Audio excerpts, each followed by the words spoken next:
welcome back to Bedtime Stories. I'm teacher Emily, and I'm the librarian here at NAT.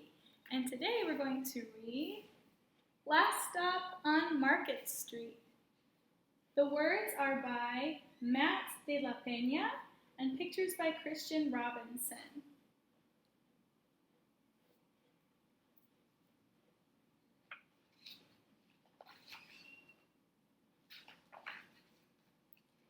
CJ pushed through the church doors, skipped down the steps. The outside air smelled like freedom, but it also smelled like rain, which freckled CJ's shirt and dripped down his nose.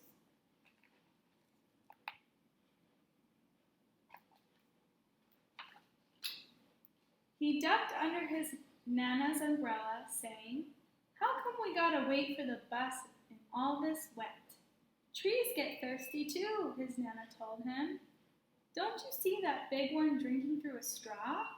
CJ looked for a long time but never saw a straw. I wonder what she means. From the bus stop, he watched water pool on flower petals, watched rain patter against the windshield of a nearby car. His friend Colby climbed in, gave CJ a wave, and drove off with his dad. "Nana, how come we don't got a car?"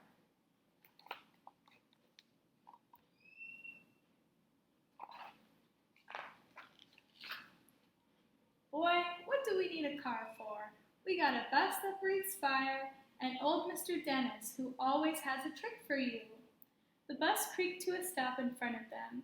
It sighed and sagged, and the doors swung open.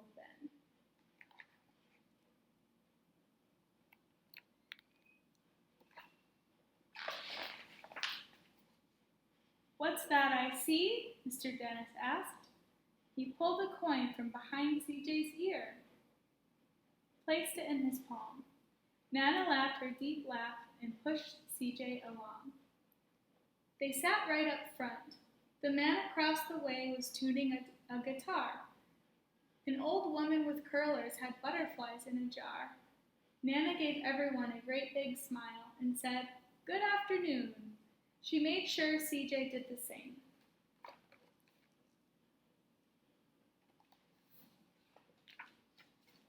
The bus lurched forward and stopped, lurched forward and stopped. Nana hummed as she knit. "How come we always gotta go here after church?" CJ said. "Miguel and Colby never have to go nowhere." "I feel sorry for those boys," she told him. "They'll never get a chance to meet Bobo or the Sunglass Man. And I hear Trixie got herself a brand new hat." CJ stared out the window feeling sorry for himself. He watched cars zip by on either side, watched a group of boys hop curbs on bikes.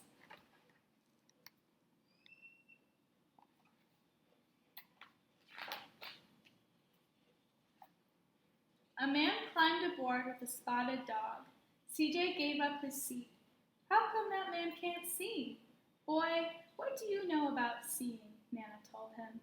"Some people watch the world with their ears." "That's a fact. Their noses too," the man said, sniffing at the air. "That's a mighty fine perfume you're wearing today, ma'am." Nana squeezed the man's hand and laughed her deep laugh.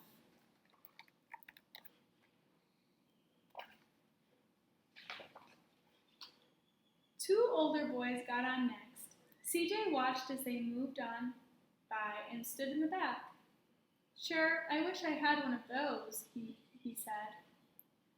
Nana sat down, her knitting. "What for?" "You got the real live thing sitting across from you. Why don't you ask the man if he'll play us a song?" CJ didn't have to. The guitar player was already plucking strings and began to sing. "To feel the magic of music," the blind man whispered, "I like to close my eyes." Nana closed hers too.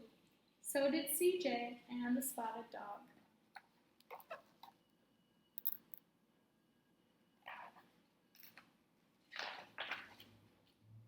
And in the darkness, the rhythm lifted CJ out of the bus, out of the busy city. He saw sunset colors swirling over crashing waves, saw a family of hawks slicing through the sky, saw the old woman's butterflies dancing free in the light of the moon.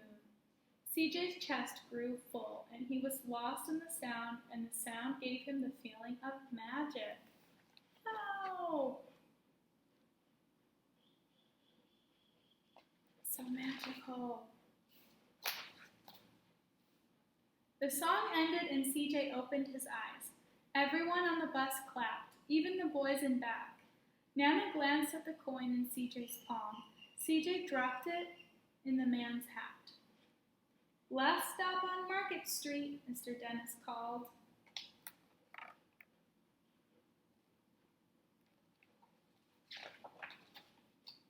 CJ looked around as he stepped off the bus. Crumbling sidewalks and broken down doors, graffiti-tagged windows and boarded-up stores. He reached for his Nana's hand. How come it's always so dirty over here? She smiled and pointed to the sky. Sometimes when you're surrounded by dirt, CJ, you're a better witness for what's beautiful.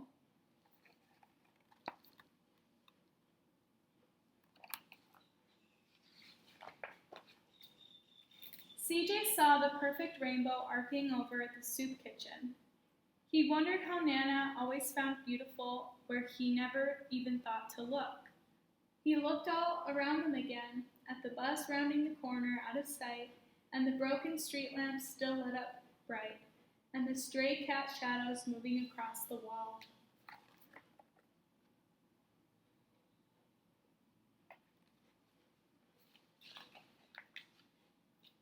When he spotted their familiar faces in the window, he said, "I'm glad we came."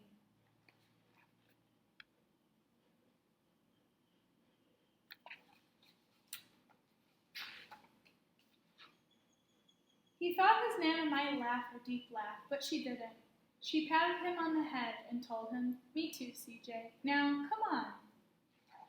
Look, they're helping at the soup kitchen.